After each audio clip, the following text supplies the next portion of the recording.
The crystalline observation deck of the Zeniths, Whisper hummed with frustrated energy as survey commander. Kith Moran closed the atmospheric analysis of planetary system designation. 3 saw. The holographic displays painted a picture of such environmental hostility that even the most seasoned xenobiologists of the ethereal communion recoiled in horror. Atmospheric oxygen concentration at 21%, reported junior analyst Vexthea, her bioluminescent organs dimming with distress. The reactive gas literally burns through organic matter. Any civilization attempting to develop there would face constant molecular degradation. Kith Moran's feathered appendages rustled with dismay on their homeworld of Seraphim's Grace. Atmospheric oxygen maintained a gentle 2.3%, enough to sustain their delicate respiratory systems, without the violent oxidation that plagued this cosmic nightmare. Temperature variance? Asked Chief Meteorologist Zelandra, though her tone suggested she already dreaded the answer. Catastrophic beyond measurement, Kith Moran replied, his voice dropping to a whisper of revulsion. Surface temperatures fluctuate from -43 to +57 degrees Celsius. Some regions experience temperature swings of 80 degrees within a single planetary rotation. No intelligent species could possibly adapt to such thermal violence. The assembled scientists exchanged glances of profound horror. Their civilization had spent millennia perfecting climate control systems that maintained their homeworld at a constant, comfortable 18 degrees across all seasons. Geological activity reads as perpetually unstable, continued Vexthea, her data streams pulsing with alarming red indicators. The planetary crust shifts without warning, creating massive fissures that swallow entire landscapes. Molten rock erupts from the surface, with no predictable pattern. The ground itself is an enemy to potential inhabitants. What about electromagnetic radiation? Inquired Dr. Nixafel, the expedition's chief physicist. Continuous bombardment, Kith Moran confirmed grimly. Their star emits lethal radiation that penetrates the atmosphere due to fluctuating magnetic field strength. Surface exposure would cause genetic damage within cycles. Any species attempting to evolve there would face constant cellular destruction. The team fell into contemplative silence, each member struggling to comprehend such environmental brutality. Their own star provided gentle, filtered energy that nourished rather than destroyed. Perhaps, suggested Zelandra hesitantly, primitive microbial life might exist in protected underground caverns. Kith Moran's sensory crown flickered with new data. Negative. Spectral analysis indicates the planet somehow supports an extraordinary diversity of life forms. Multiple species appear to be approaching presentient development stages.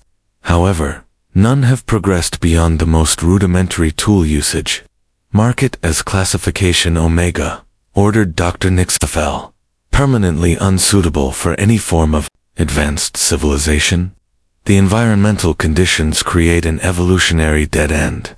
The ship's sensors detected faint electromagnetic signatures emanating from the planet's surface, primitive radio waves, suggesting the barely intelligent species had discovered basic electromagnetic manipulation. Remarkable, murmured Kith Moran. They've somehow learned to harness electrical energy, despite the constant atmospheric electrical storms. A fascinating example of futile adaptation. As the Zenith's Whisper prepared to depart, its engines creating gentle gravitational waves that carried them safely away from the hostile system, Kith Moran composed his final report. Planetary Designation 3 Sol presents environmental conditions so fundamentally hostile that no advanced civilization could ever develop there. The inhabitants face constant threats from atmospheric toxicity, extreme temperature fluctuations, geological instability, and lethal radiation. Any species unfortunate enough to evolve on this world would remain forever trapped by its impossible conditions, unable to progress beyond primitive survival. The report was filed in the Galactic Archive under Evolutionary Dead Ends, worlds, where life might exist but could never flourish. The date was 2,847 galactic cycles ago. The inhabitants of Threesol had just discovered bronze metallurgy and were beginning to establish their first permanent settlements along river valleys, completely unaware that they had been deemed incapable of civilization by one of the galaxy's most advanced species. Millennia passed before the next survey mission arrived at the Forsaken System. Captain Tissandra of the Nebular Collective had specifically requested this assignment, driven by scientific curiosity about the evolutionary dead end that had puzzled her predecessors.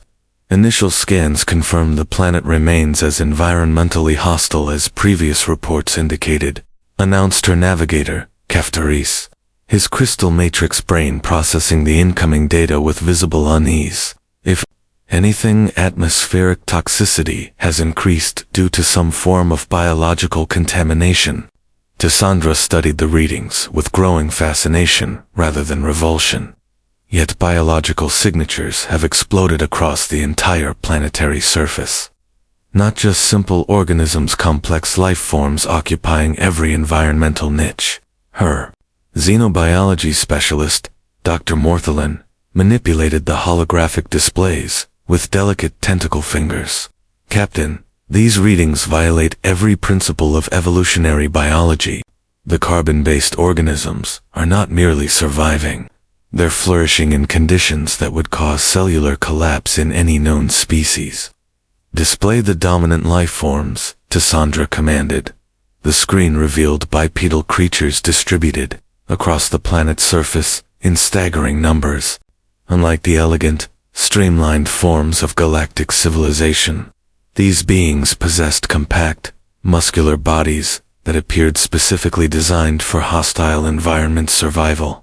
Their skin adapts to radiation exposure, Dr. Morthalin reported, her voice trembling with scientific excitement. In high radiation zones, their pigmentation darkens to absorb harmful energy.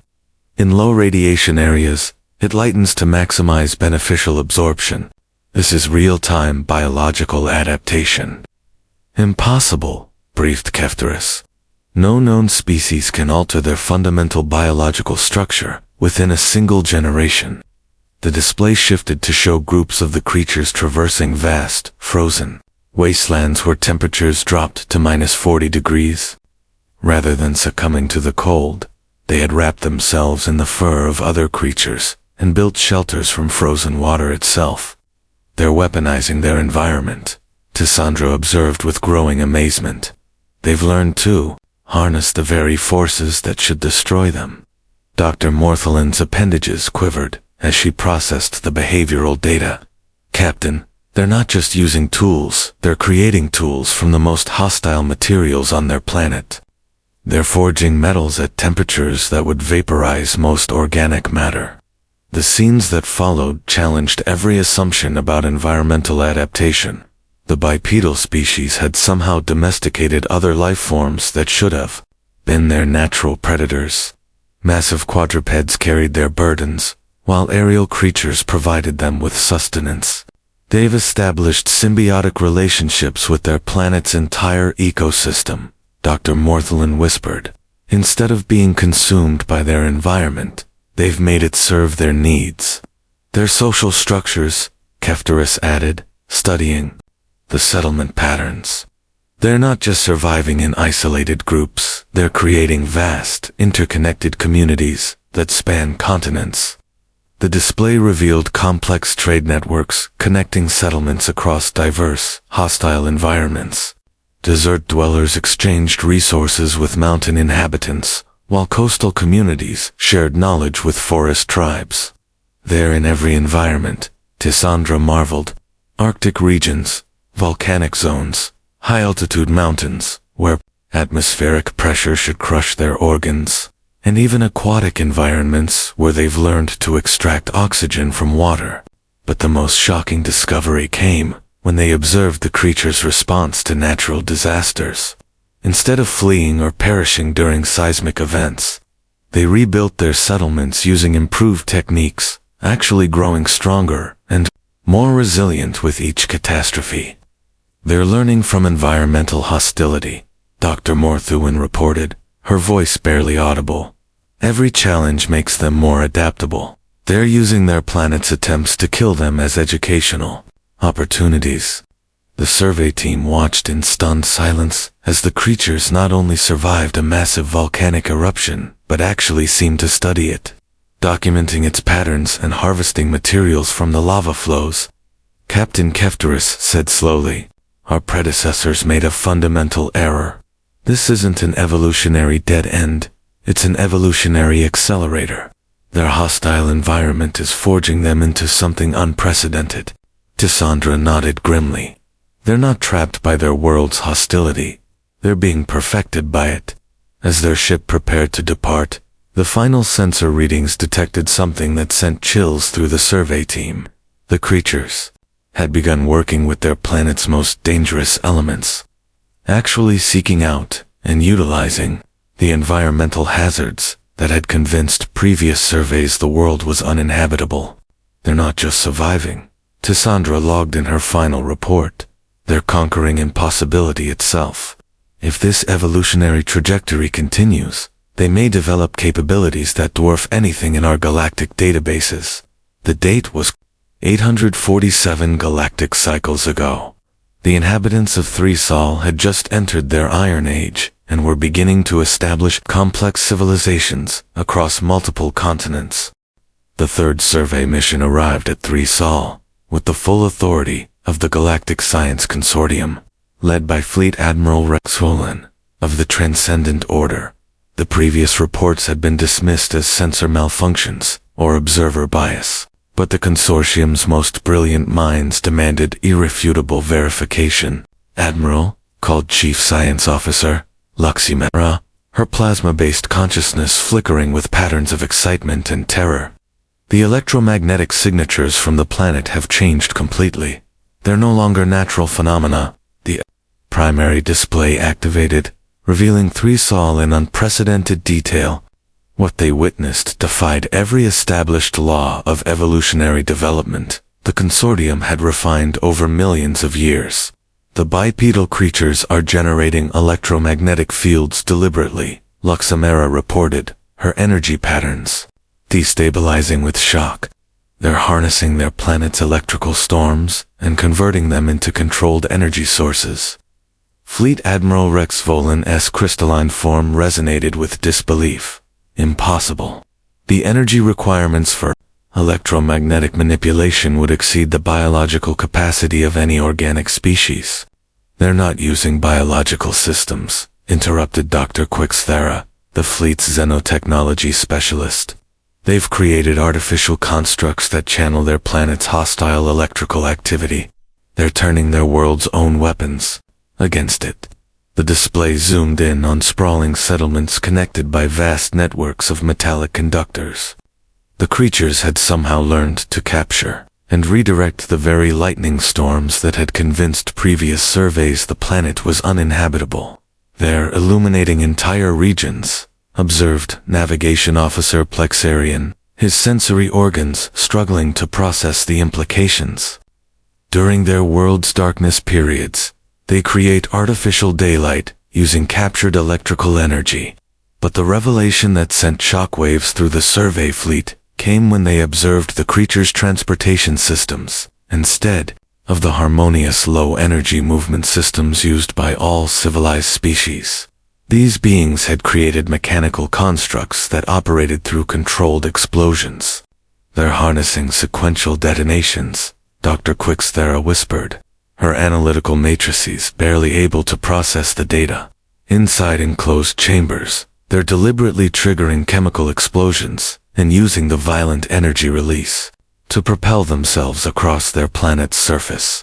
Fleet Admiral Rex Volin's resonance frequency shifted to disbelief. No rational species would voluntarily utilize explosions for transportation. The catastrophic failure rate would terrorize any sane civilization. The fleet watched in horrified fascination as the creatures not only survived their explosive propulsion systems, but continuously refined them, creating more powerful and efficient versions. They had transformed their planet's chemical volatility into a source of mechanical energy. Admiral Luximera's voice cracked with strain. they've achieved atmospheric flight. The display showed sleek metallic constructs soaring through 3Sol's turbulent atmosphere, navigating the electromagnetic storms and pressure differentials that had convinced earlier surveys no surface life could survive aerial exposure. There, manipulating atmospheric pressure dynamics, Dr. Quick's-Thera analyzed, her instruments straining to comprehend the readings. They've studied their world's violent weather patterns and learned to exploit them for controlled flight. The fleet's collective horror deepened as they realized the implications. These creatures weren't just surviving their hostile environment, they were systematically mastering every aspect of it. Examine their construction methodologies. Navigation Officer Plexarian directed the sensors toward massive structures rising from the planet's surface. They're utilizing geological instability as a construction advantage. They're actually directing seismic forces to assist their building processes. The structures were unlike anything in galactic architectural databases. Instead of avoiding environmental hazards, these beings had learned to harness earthquakes, volcanic activity, and extreme weather patterns as integral components of their construction techniques. They're excavating their planet's interior, Dr. Quick's-Thera reported, her voice filled with scientific awe. They're descending directly into molten geological zones and extracting materials that would instantly vaporize most known life forms. Fleet Admiral Rex Volin processed the data streams in stunned silence. They're not adapting to their death world, they're re-engineering it. Every hostile element has become a tool in their arsenal. The most disturbing discovery came when they analyzed the creature's communication networks. Instead of the short-range low-energy systems preferred by advanced civilizations, these beings had created a planetary communication web that utilized their world's own magnetic field fluctuations. They're communicating through the electromagnetic disturbances that convinced us the planet was uninhabitable, Luxamera observed. They've converted their world's hostile interference into a sophisticated information network. As the survey fleet prepared to depart, their sensors detected something that sent terror through every crew member. The creatures had begun launching artificial constructs beyond their planet's atmosphere, directly into the radiation-saturated void of space. They're attempting to escape their death world, Fleet Admiral Rex Volin logged in his emergency report, but they're not fleeing its hostility, they're exporting their hostile environment mastery to other worlds. If they achieve interplanetary travel, no environment in the galaxy will be too harsh for them to colonize. The implications were staggering. A species that had learned to thrive in the galaxy's most hostile conditions was preparing to spread beyond their world. Recommend immediate alert status for all consortium worlds, Rex Volin concluded. The inhabitants of 3Sol have evolved beyond our understanding of environmental adaptation. They represent a form of life that turns impossibility into advantage. The date was 47 galactic cycles ago. The inhabitants of 3Sol had achieved powered flight, harnessed nuclear energy, and were beginning to establish permanent installations beyond their planet's atmosphere. The emergency session of the Galactic Supreme Council convened in the quantum crystalline chambers of Nexus Prime, the galaxy's seat of interstellar governance. Representatives from 53 species materialized in their various forms: energy beings, crystalline entities, gas-based consciousnesses, and silicon-based lifeforms, all united by an unprecedented concern that resonated through the station's psychic amplifiers. Supreme Chancellor Yixtheron of the Astral Dominion initiated the session, her plasma form shifting through colors that indicated extreme agitation. We convene today to address what our xenobiologists are calling the Sol 3 impossibility. Director Vithmaxon will present the consolidated findings. The consortium's chief xenobiologist materialized at the center of the chamber, his quantum matrix form flickering with urgency. Honored entities, we have monitored the death world 3Sol for millennia.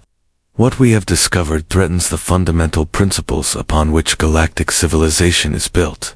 The central display activated, projecting a real-time image of 3Sol that caused several representatives to immediately shield their sensory organs.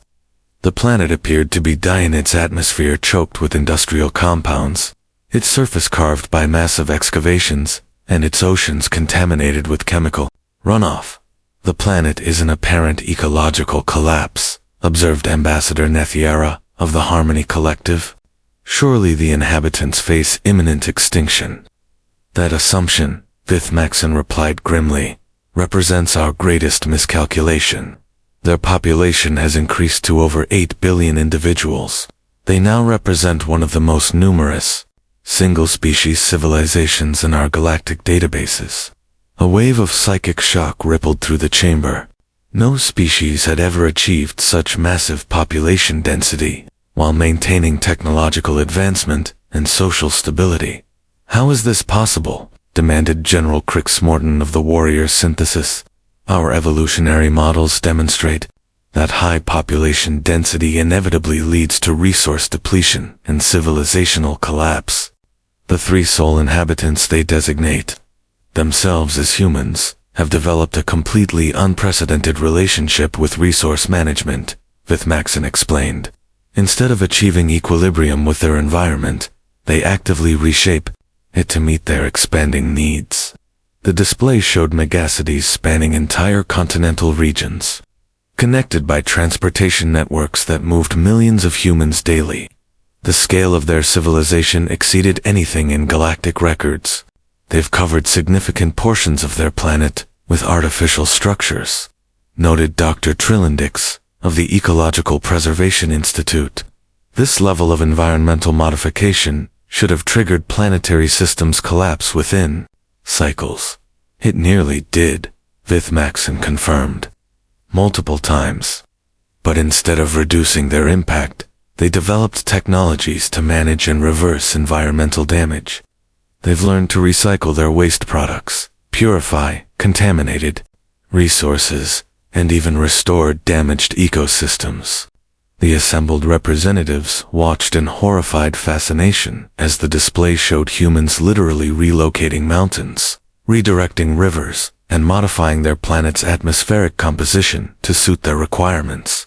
They've achieved something we believed theoretically impossible, Vithmaxon continued. They've created a technological civilization that can survive and expand, despite constant environmental challenges. Ambassador Fluxareth of the Nomadic Confederacy raised the concern that sent chills through every consciousness present. If they can thrive in such hostile conditions, what capabilities will they demonstrate in environments that are actually habitable? The question hung in the chamber like a gravitational anomaly. Every species in the galaxy had evolved on worlds far more hospitable than 3-cell. If these humans could flourish in conditions that would eliminate most galactic citizens, their potential in comfortable environments was terrifying. There is more, Vithmaxon added reluctantly. They have achieved interstellar travel capability. They have established permanent colonies on multiple worlds within their system and have launched exploratory missions to nearby star systems. The chamber erupted in alarmed communications. Interstellar travel represented one of the most advanced achievements in galactic civilization, typically requiring millions of years of careful technological development and social evolution. They accomplished this in fewer than 100 cycles, Vithmaxon revealed. Their technological advancement rate exceeds our fastest recorded development by factors of thousands. Supreme Chancellor Yixaron restored order through psychic harmonics. What recommendations do you present, Director? The humans represent a potential paradigm shift in galactic civilization, Vithmaxon replied. Their rapid technological advancement, combined with their ability to thrive in hostile environments, suggests they could colonize previously uninhabitable worlds throughout the galaxy. Are you suggesting they pose a threat to established civilizations? Asked Ambassador Nethiara. Their history indicates a species that has utilized conflict as a tool for advancement, Vithmaxon confirmed. They have engaged in continuous warfare throughout their development. Yet instead of destroying their civilization, these conflicts have accelerated their technological and social evolution. The implications were staggering. Most galactic species had evolved beyond warfare eons ago, viewing conflict as a sign of primitive development. The concept of a species that used conflict as a catalyst for growth was unprecedented. They have weaponized the fundamental forces of their universe, Vithmaxon continued. They have learned to harness nuclear fusion, quantum mechanics, and gravitational fields. They have converted their star's energy into tools of both creation and destruction. The chamber fell silent as the full implications became clear. Nuclear manipulation was considered an extremely advanced technology, typically mastered only by species with millions of years of peaceful development. Recommendation: we establish a containment perimeter around the Sol system, General Crix-Morton suggested. We monitor their development and prepare intervention protocols if they attempt expansion beyond their system, and if they detect our presence. Asked Ambassador Flux. Single quotes are the question that haunted every representative remained unspoken. What if first contact with humanity resulted in conflict? We proceed with extreme caution, Vithmaxon concluded. The humans have proven they can transform any hostile situation into an advantage. We must assume they would view us as either a threat to be neutralized or a resource to be exploited. The session concluded with the establishment of the Sol Monitoring Initiative, a joint effort to observe and prepare for humanity's inevitable expansion into galactic space. The date was 3 galactic cycles ago. The inhabitants of 3 Sol had achieved nuclear fusion, established interplanetary colonies, and were preparing for their first interstellar voyage. The containment fleet positioned around the ASO system had maintained its vigil for 3 cycles when the unthinkable occurred. Admiral Kexthera, of the monitoring vessel Eternal Vigilance, was analyzing routine sensor data when her instruments detected an anomaly that caused her bioluminescent organs to pulse with alarm. Commander Yfthalon, she called to her tactical officer, verify these readings immediately. The commander's neural tendrils interfaced with the ship's systems, their tips glowing as they processed the incoming data. Admiral, this cannot be accurate. The readings indicate the humans have detected our presence. Confirm stealth protocols, Kexthera ordered. All concealment systems operating at maximum efficiency, reported Chief Engineer Poxandria. Our quantum signature is suppressed, our electromagnetic emissions are masked, and our gravitational disturbance is minimized. Detection should be impossible. Yet the evidence was undeniable. A human spacecraft was approaching their position with deliberate intent, its trajectory too precise to be coincidental. How could they possibly detect us? Commander Yfthalon wondered aloud. Their technology is primitive compared to our stealth capabilities. Their technology is different, Kexthera corrected grimly. They've learned to exploit their environment's hostility. Perhaps they've developed detection methods we never considered necessary. The human vessel was unlike anything in Galactic design databases. Instead of the elegant, efficient forms favored by advanced civilizations, it appeared to be a collection of functional modules, connected by reinforced frameworks, a design that prioritized durability and adaptability over aesthetics. They're broadcasting on multiple frequencies, reported Communications Officer Zenthiara, her auditory organs trembling with apprehension. They're attempting to establish communication using several different protocols simultaneously. Kex faced the decision that would reshape galactic history. 3 cycles of monitoring had demonstrated that humans were unpredictable, potentially dangerous, and utterly unlike any species the galaxy had encountered. Yet they had also shown remarkable problem-solving abilities and adaptive intelligence. Open a channel, she decided, but maintain defensive readiness. The main display activated, revealing the interior of the human vessel. The individual who appeared was unlike the graceful, specialized forms of galactic species. This human was compact, robust, and radiated an unsettling confidence. I am Captain Marek Voss of the Earth Alliance vessel Prometheus, the human said, in flawlessly rendered galactic standard. We detected your presence 6 days ago, and have been working to establish communication protocols. The revelation that humans had not only detected them but had mastered Galactic standard language in less than a week sent shockwaves through the monitoring fleet. "How did you acquire our language?" Kexthera asked, her translator barely able to convey her astonishment.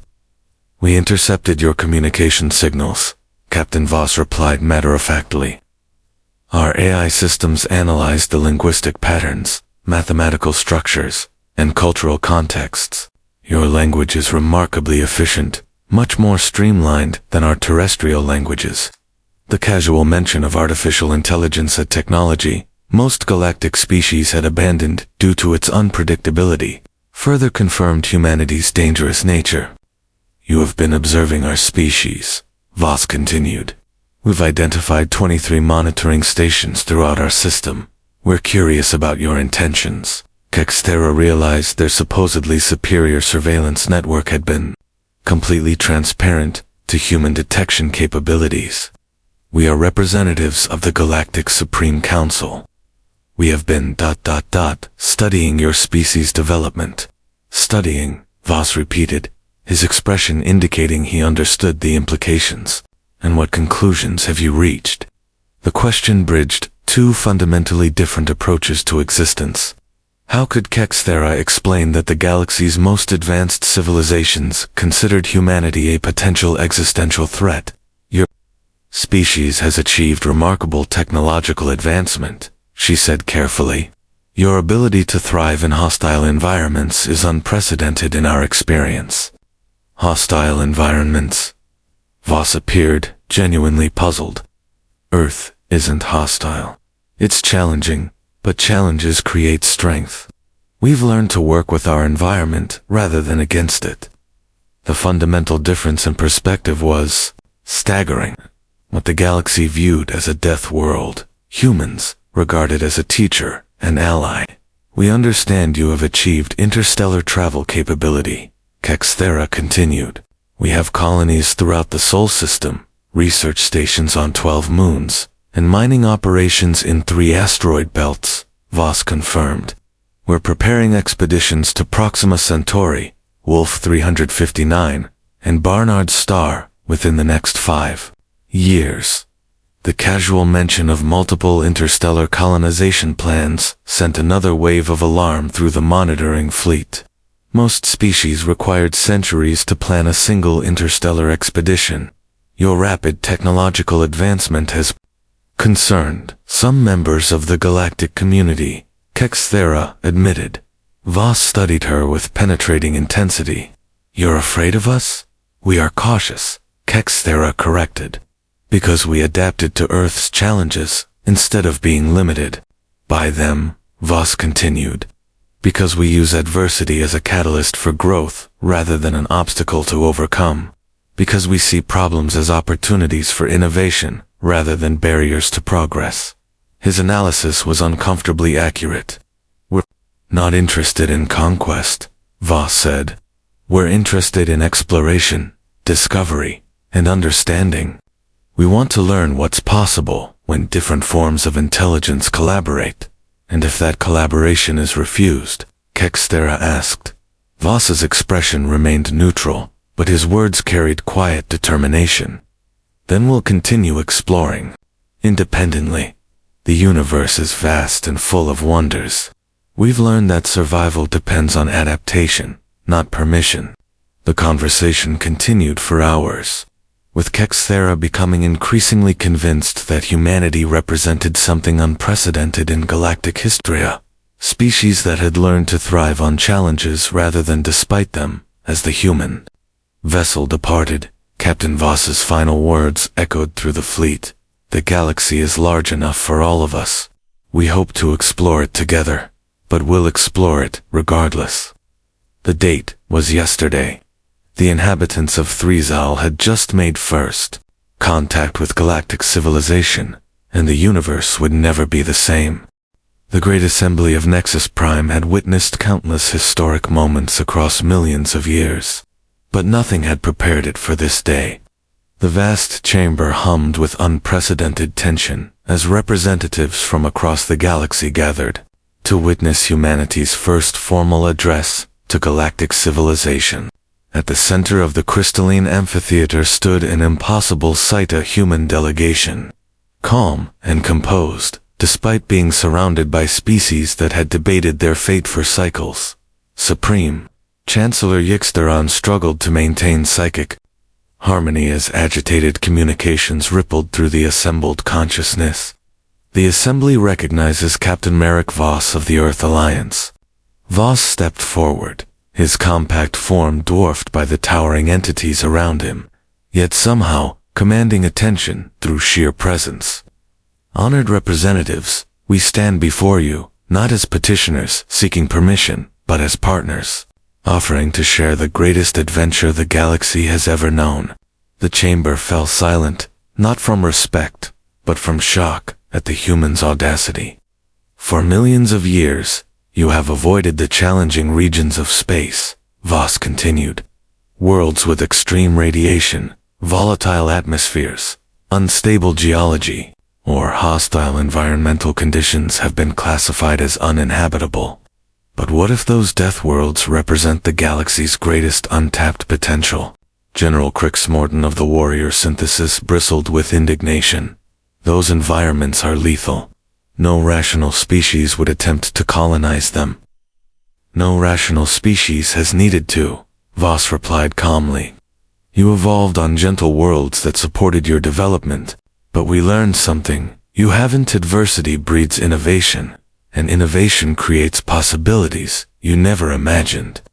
The central display activated, showing detailed views of human colonies throughout the Sol system. Mars, once deemed uninhabitable, now hosted thriving cities protected by atmospheric processors. Europa's subsurface installations harvested energy from tidal forces. Titan's methane storms powered industrial complexes that produced materials impossible to synthesize elsewhere. Each hostile environment taught us something invaluable, Voss explained. Mars taught us atmospheric engineering. Europa taught us closed-loop ecosystems. Titan taught us energy harvesting from extreme weather. Every challenge became a university. Dr. Trillandix of the Ecological Preservation Institute leaned forward, curiosity overcoming apprehension. What exactly are you proposing? Collaboration, Voss said simply. The galaxy contains thousands of worlds you've classified as uninhabitable. We can transform them into thriving colonies, research centers, and resource extraction facilities. In return, we gain access to your knowledge, your technologies, and your unique perspectives. And if we refuse this, collaboration, asked Director Vithmaxson, his voice carrying the weight of the monitoring fleet's experiences. Voss's expression remained neutral, but his words carried quiet confidence. Then we'll continue independently. We've identified 47 potentially habitable systems within our current travel range. We'll establish colonies, develop new technologies, and continue expanding. The universe is vast, there's room for all of us. The implication was unmistakable. Humanity would expand with or without galactic approval. The only question was whether that expansion would be cooperative or independent. You speak of collaboration, observed Supreme Chancellor Yi, but your species has a history of conflict. How can we trust you won't bring that aggression to the galaxy? Because we've learned the difference between destructive conflict and constructive competition, Voss replied. Yes, we've fought wars, but those conflicts taught us the value of unity. Our greatest achievements came not from defeating each other, but from facing challenges together. The display showed human disaster relief operations, international space cooperation, and collaborative scientific endeavors that had accelerated their development exponentially. You see, our history of aliens said Earth was too harsh to inhabit, then humans thrived.